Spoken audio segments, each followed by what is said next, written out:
City of Stevens Point Board of Park Commissioners meeting, recorded December 7, 2022. All right, good evening, everybody. Welcome to the December 7th Board of Park Commissioners meeting. We'll go ahead and call the meeting to order, and Director Kramer, would you mind calling the roll, please? Breckman? Here. Gladusky? Here. Hall? Here. Alder Kiemer? Here. McDonald? Here. O'Connor? Here. Shabilsky is excused. Alder Short? Here. Sorensen? Here. Kerry Wynn is excused. Alder Zarazua? Here. We have a quorum. Excellent. Moving down to agenda item number 2, approval of the November 2, 2022 meeting minutes. I'll move. Moved by Second. O'Connor, second by Hall. All right, we have a motion and a second. Are there any discussion or corrections to be made? Otherwise, all those in favor of accepting them as presented signify by saying aye. Aye. Opposed? All right, motion carries. Agenda item number 3, award of the project number 22-19, Piffner Pioneer Park Band Shell Repair. Dan. So the summary on this, if you recall, is that going back about 2 years ago, a year and a half ago, a little more than that, we had found some decay that we were working on the glulam beam. That's the main support for the band shell. In addition, we had a real bad windstorm come through in the winter that had peeled the band shell roof off on us. So we tacked the roof back in and started evaluating with the structural engineer. Came to the standard that it wasn't safe over a 50-mile-per-hour wind. So that was kind of the history. Looking back at the notes, just as a reminder, in March of last year, or this year I should say, we did bid it, and we bid it as 2 projects, doing a glue laminated beam repair as well as the roof. We did not get a bid on the beam, but we got a $94,000 bid on the roof. We did not have that budgeted, so at that time we rejected the bid. We redid some things and we went back out for bid in the same capacity in June. That bid came in at $105,000 for the roof and no beam repair again because of the specialty product. So after that, if you recall, when we met, we talked about what else can we do. So we met with the design engineer and ultimately they designed a repair on the beam that is metal. So they'll go up the beam as far as they have to. They'll drill through it to find where it's solid. They'll observe while they do it, but they'll cut that beam off.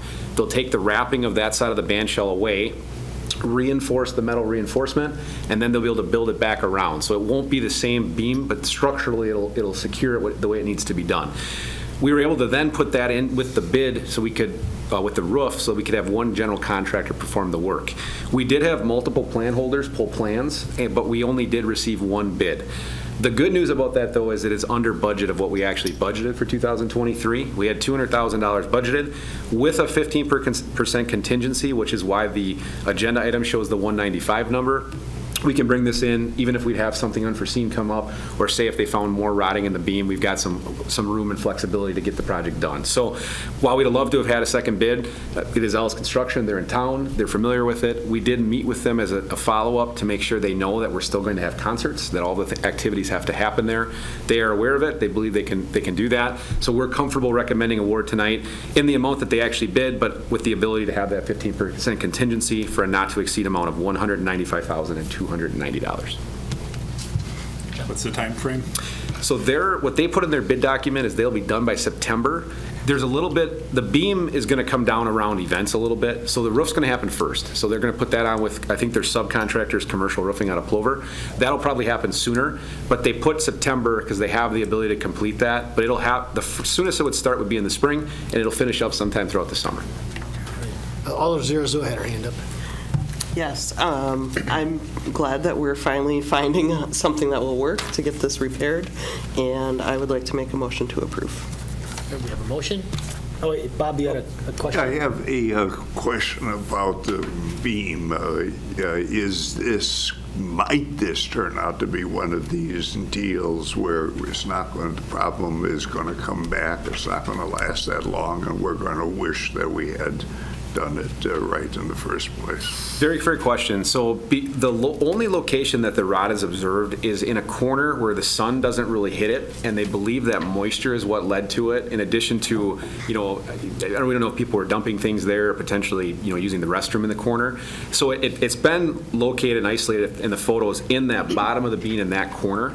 So by doing this metal, they believe it basically can't rot anymore. Okay. And by going up with the structural engineer being on site, the contractor won't have the ability to cut it short or to not go up far enough. They're going to drill right through until they find solid wood, and then they've got, the structural engineer has a calculation of how much higher they have to go to secure it. So to my understanding, because there's not rot in the other locations that's getting the proper airflow and the sun exposure, we shouldn't have that problem.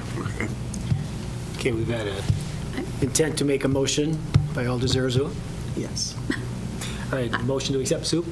Do I make a comment now? Actually, why don't we go ahead, if we can get a second, then we'll do additional comments before we call the vote. So is there a second? All I'll second it. right, McDonald, thank you. All right, any other questions or comments? Sue? Okay, I have a comment. I was actually the president of Junior Women's Club when we built the band shell, and I talked to Dan earlier in regard to this, and I talked with the present president, Nikki Carnival, who is the president now, because I met with them because they just had their tinsel trail, and they said that they are very interested in this to continue it for their CIP project. But they met last night, and they said because of the data that I gave them that we have in our records, that it's not going to be finished or started actually until April, and they don't meet again until, after May 1st, that they thought that they're very interested and they want to continue to contribute to this, but they want to wait until maybe in the summer or late summer, fall, and might make a contribution to this also. So how would they do that if it's already completed and already scheduled? Yeah, so ultimately what they can do is if they'd like to make a donation at any point, they can. And what the comptroller would do is give them, if they wanted it for tax purposes or anything, a recognition or a slip that shows the donation. And then we could actually give them some recognition via the paper, via press release. And it would just go towards the fund dollars. So it would reduce the borrowed funds we would be using to pay the bill, or it could reimburse part of it. So certainly, and if anyone in the general public or another partner group or something wanted to contribute as well, we certainly would entertain that too. Okay. So any other questions or comments for Director Kramer? I guess I have one, Dan. Aesthetically, is this going to change how it looks to the point where it might look odd or unsightly? So our design engineer actually believes that you won't even notice it, because you'd almost have to get up right to the front of the band shell to look into that corner, because this is the first beam past the entrance. So when you're standing back looking at it, you won't even know what happened. Now the front of the band shell where the rot is being experienced on those truss supports, that you're going to see a little bit of a wrap. That'll be something you notice. Most people might not notice it at all, but if you were paying attention or looked at an old photo, you might see that difference too. So. Thank you. Any other questions or comments? We have a motion and a second. All those in favor of accepting the bid as presented signify by saying aye. Aye. Opposed? All right, motion carries. And I believe we are down to directors, or excuse me, agenda item number 4, which is a discussion on fees. So on the fees and charges, as you recall, every year, typically in November or December, we kind of review our spreadsheet, which shows the current approved prices, what we're looking to propose for next year, and then a couple years down the road in case we're doing incremental increases. I did look at the history on this. We really have not done a fee increase on individual items since 2019. Aside from, there was a $25 non-resident fee put in place last year for our lodges, which we are implementing and using. Additionally, we put the $1 non-resident for like daily passes, or $10 on some of those larger passes for families or season passes. We also have been incrementally increasing the boat slips. That's really the gist of what we've done for increases. When I first put the spreadsheet together, what you see mostly redlined is that when we redid the stadium project, our partners that were paying all of those fees every time now have a lot of things that are included. So we redid the structure to really show for external users that would be coming to rent it. So for example, now instead of it just being a football field, it's also a lacrosse field. It can be used for soccer. It can be used for general practices.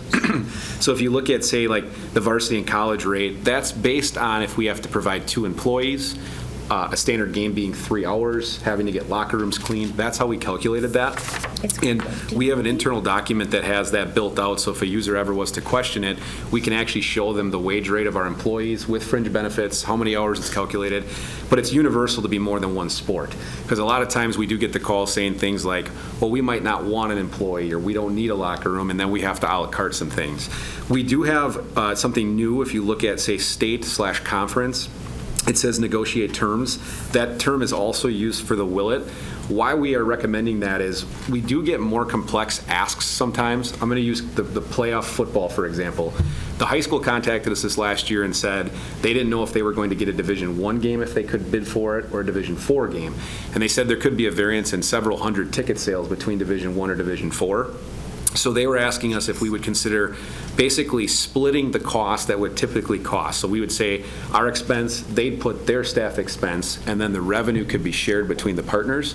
Because in the flip side, if we just went and told them it's $1,000 and it rained on the playoff night, they didn't sell the tickets, they could lose money hosting a game. So from staff's perspective, we thought it was reasonable to say, let's partner on it, try to split. If they do well, we do well, knowing that costs would be covered first. Our actual game fees, their staff costs, our staff costs. So those are just those kind of spin-offs when they come as bid opportunities. A very similar thing is happening. State lacrosse has approached us now that we have our field in, and we're negotiating a little bit, trying to see if we can bring that here in the spring.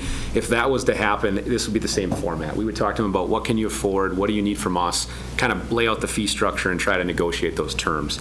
So really that's what you'll see when we kind of were crossing out soccer, we were crossing out these sport specifics. We were talking about what level. Is it 2 employees, is it 1? That's why that's laid out that way. The other fee that is in here as an increase is the boat slips. So if you looked at that, we have it going up $50 for a resident boat slip, the non-resident going up $50, and the covered slips going up $10. That's following the direction from the committee previous years, saying that with this 10-plus year wait list, our demand is way outgrowing our supply. Rather than just letting people hold on to them forever, this encourages a little turnover sometimes as we incrementally increase. And again, we're trying to be cognizant to not price out for the community where people can't afford it. Aside from that, our individual fees for lodges, our individual fees for coming to the pool, right now there's not a proposed increase shown, and I'm looking for a staff just direction of, things are going up everywhere. We know that. Do we want to, I know we're all cognizant, our goal is to try to not price families out of things. So as staff, we believe, like, say, pool fees, Willet ice fees, the daily fees, if we can maintain them, it would be great. I think that gives people a little reprieve to come to the recreational amenity. With that said, if the committee was interested in doing something on, say, lodges, $5 or $10, we certainly could. I did check with the comptroller's office and the mayor to say, is there a direction from the city as a whole saying, hey, we should be going up a certain percentage? They did confirm that it's up to this body, essentially, that the Park Commission can take the direction and direct staff, and we can set our fees the way we want. So I'm looking just a little direction on what you'd like to see from staff. We can implement it. My recommendation would be to say the daily fees would be great if we could maintain them another year. We're not being asked to increase them. But again, some of our more popular things, like lodges, we definitely have, they're rented, Piffner and stuff is rented every weekend. We're very affordable and comparative to some of the commercial entities that rent spaces. I think we certainly could look at that if the committee wanted to.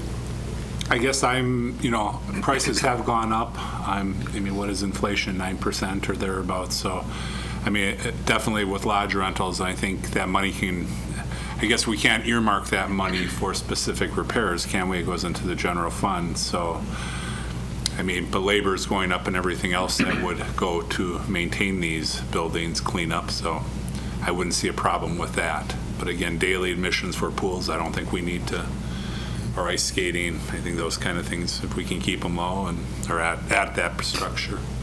One other question regarding boat slips. We talked about other discussions, and I don't know if that relates to this or the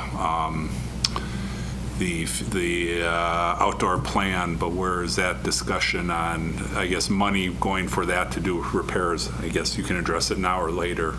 I will talk about the corp later, and I can definitely talk a little bit about that too if you want at that point. Yeah, so I guess I wouldn't mind seeing lodge rentals again. I've rented them, and it's a good deal where even if you raised it $10, whatever, I don't think it's going to slow anything down on our rentals, and we could obviously use a few extra dollars in the budget. His other comments, Mike? Yeah, I have a question on, like these playoff games. Yeah, I think it's a great idea, to partner with them. And I'm wondering if there aren't more, like the restaurants, bar, because we bring people into the city. It helps everybody. I don't know what we have for Chamber of Commerce and Convention and Visitors Bureau. If we looked into asking them to maybe help partner to bring games in here too. We've got a great field. We can show off our field scoreboard and their town, and, yeah, I know we went playoff games, you stop somewhere and eat in that town, and Yeah. No, it's a great question. We do have the CVB involved for the lacrosse. We met with them to make them aware. On the playoff side, this is my first go-around with football. So how it works is that the WIA contacts athletic directors when they're starting to look at neutral sites, so where teams are traveling from. So in our case, David Hauser is the athletic director, so he's who kind of contacted us. But great point. We certainly could involve those folks when those conversations come up. yeah. Because, I mean, we've got best location in the state of Wisconsin for those playoffs. I mean, if got somebody in the Milwaukee area and somebody in northern Wisconsin or northeast Wisconsin, I mean, it's a great central location. So we should be having more games here, and especially now that we got the field can handle it. Alder Shore. Thank you. Something that I know is on your radar, Director, but wanted to raise. It came up when we had the big session out here, neighborhood session, block party here in the park. A constituent wanting to bring back free senior sessions. I forget what the schedule used to be, or the frequency, for the swimming pool. I don't know, a certain time of the week or day for seniors to be able to use the pool without cost. So I know you're looking at that. Anything you can say about what you've discussed, or you know, when that would come to us, or when it needs to be in place for the season? Yeah. So we do allow partnering organizations to sponsor free days entirely for the pool that we do. You know, I think the last couple summers we've averaged between 6 to 10 of them. But yeah, what we are talking about doing is, now that we've redone the pool schedule slightly, seeing if there's a slot during the day or something that could be sponsored in a similar format, or if we could subsidize it essentially with existing staff. So we have not built out the summer schedule for 2023, but it is on our radar screen, and we do go out to do the asks of the community for those free swim days, typically, you know, around that early in the year part. So, you know, that's on our screen that we're going to talk about and see how. I don't exactly have the frequency we used to do it. It predated me, but we're going to definitely look into that for this coming summer. Thanks. Other questions? Alder Zarzoa. Just wondering with the boat slips and why the proposed prices for 2024 and 2025 are lower? Type, I'm assuming. Oh, okay. Yeah, I missed that. Yeah, it looks like I was like, why would we go down on those? Okay. it probably carried over with the formatting. Yeah, I apologize. I think they were supposed to show $25 increases is how we had it set. Okay. So I think I believe it was supposed to say it was going 50 for 2023, but then I think it was going 725 to 750. It was lower. And then the following one, same thing. So instead of going from 800 to 775, it'd be The 825. boat slips have, And 850 then. Yeah, 850. And covered slips would be going up $10 each. One, maybe what? And those aren't set. We review those again next year, so I could definitely update that. I just didn't know if you were proposing to lower them that the was- following years. I'm guessing that was something with our formula, the way we laid it out. So good catch. I apologize about that. It's okay, thank you. So other questions or comments for Director Kramer? And again, we will need to take some sort of action regarding fees. So any other questions or comments? You looking for a motion? I am, and again, looking to you, John. I'll make a motion to approve. Are you including anything on the lodges? I guess I would like to see a 5 or 10%, a 10% increase. I mean, we've looked at prices before. We discussed we are, at least in comparison, if not lower than, I thought Rapids and Wausau we looked before, so I'll give a second. I'll give the numbers on it. Okay. 10% increase. So thus, were we looking for dollar amounts? You want that? or- I can state it after you get a second. Okay. So, John, to clarify, the motion is to accept as presented with a recommendation of a 10% increase in lodge rental fees this year? Correct, yes. Okay, so that is the motion. Is there a second? I'll second it. McDonald? Offer up one more opportunity as Director Kramer calculates the changes for any comments or questions.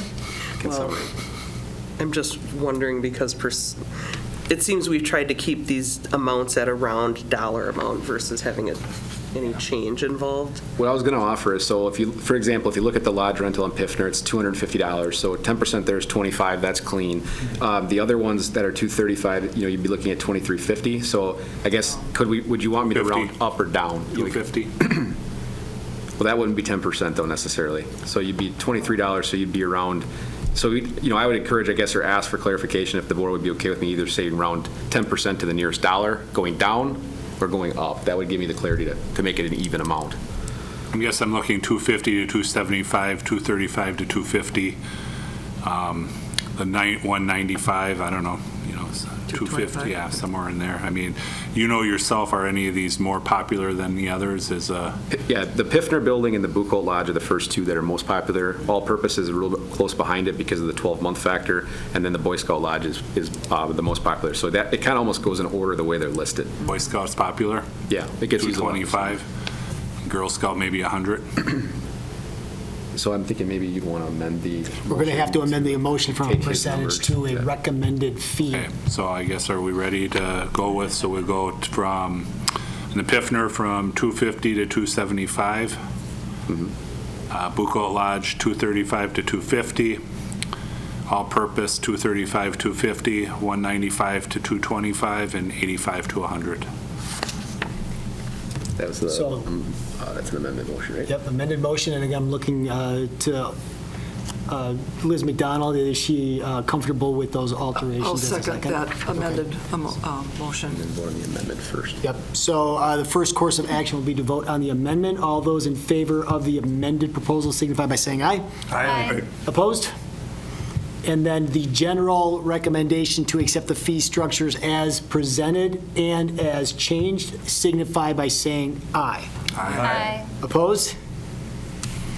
That was a lot of work. So thank you, everybody. Again, just as a comment, recognizing the challenges that families are having, we don't want to price them out of opportunities, so thank you. Finally, agenda item number 5, director's report, unless you're still doing math. Nope, we're good. Okay. So quite a few things in the director's report tonight that I just wanted to give updates on. So the first one is an exciting project in Emerson Park.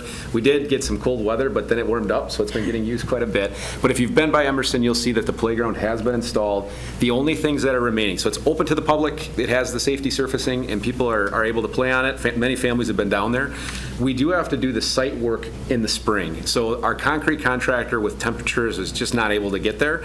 So what we did is the gravel base has been installed and it's ready, but we just spread the certified wood fibers over top of it. What'll happen in the spring is we'll end up raking that back into the playground surfacing area. They'll put that border in and then we'll rake it back down. As soon as that is done, then Green Thumb will finish grade that whole site, and then the full project is done for the playground. You'll also see a sign of some sort coming forward in the future tied to the donation and the naming rights, so that'll be another update on that. And then the Friends of Emerson Park are actively fundraising and moving forward with the rest of their plans and future phasing of that project.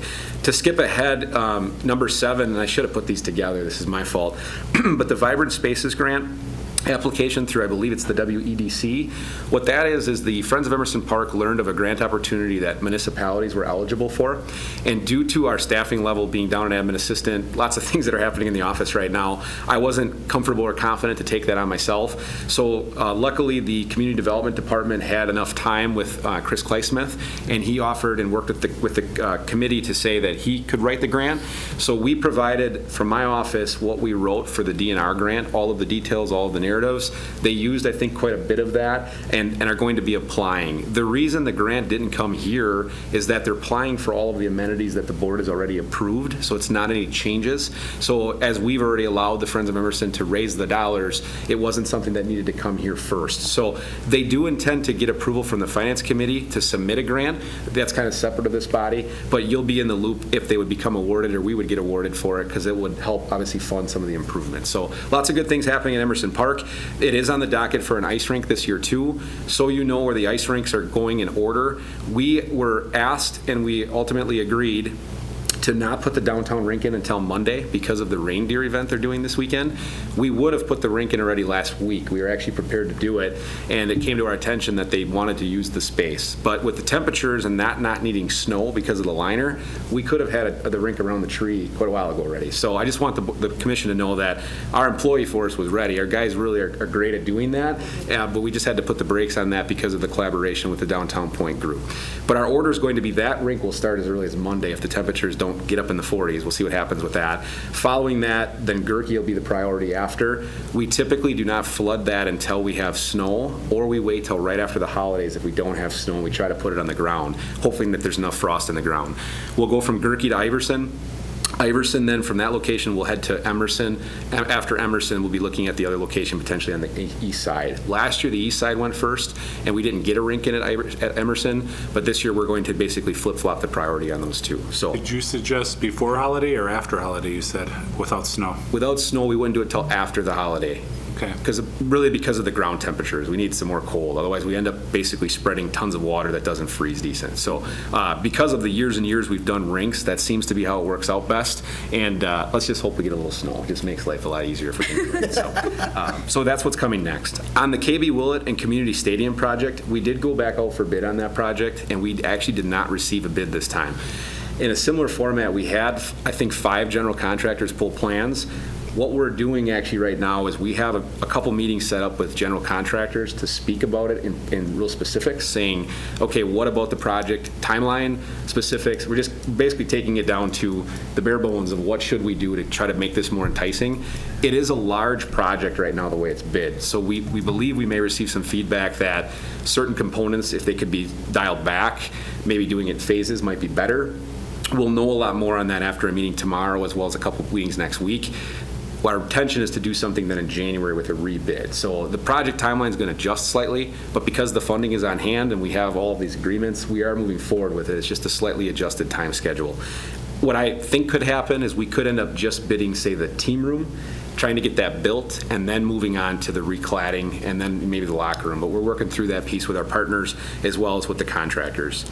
On the Piffner Park near Cultural Commons contaminants, it's been several months, I think, since there's been an update on that.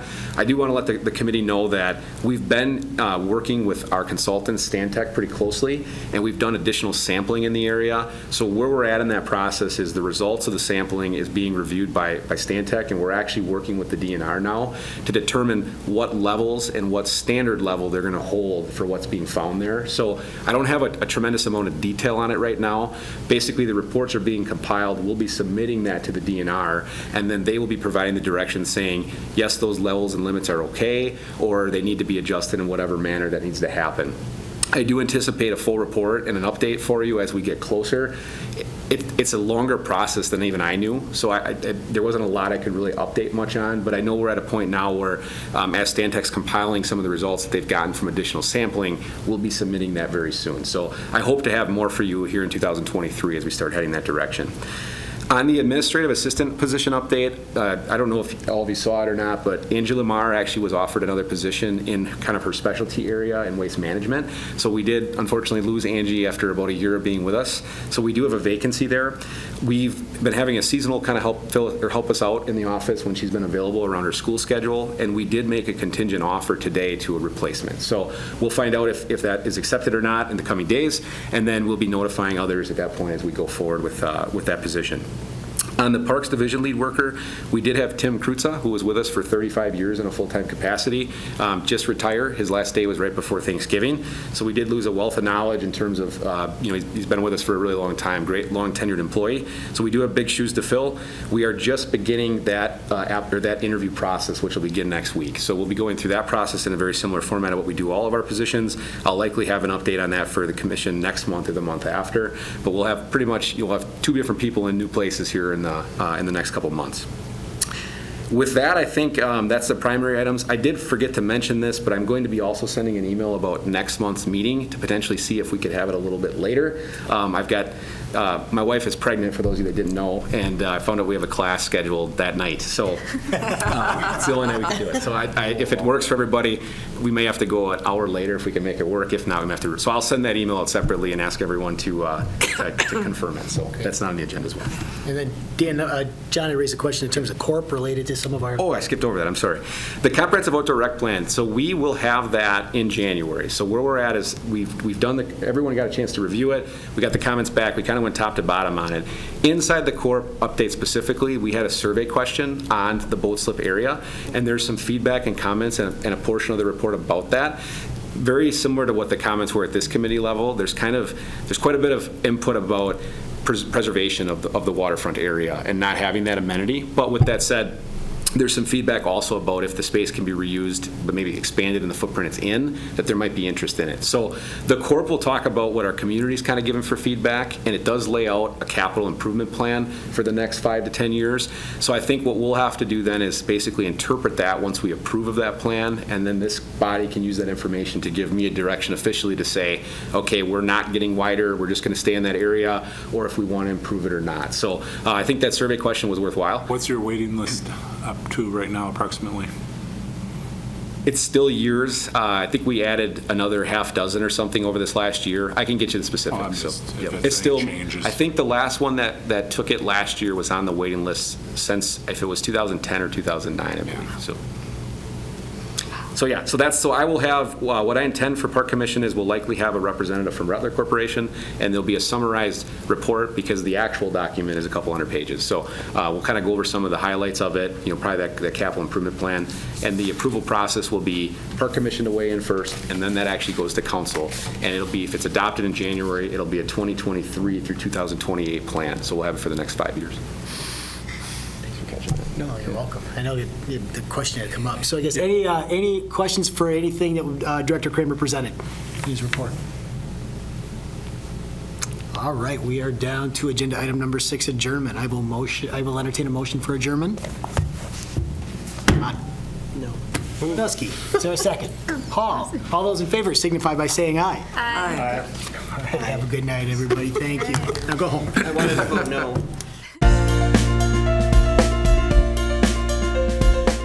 A video of this meeting is available for viewing on the city's website, stevenspoint.com/videos.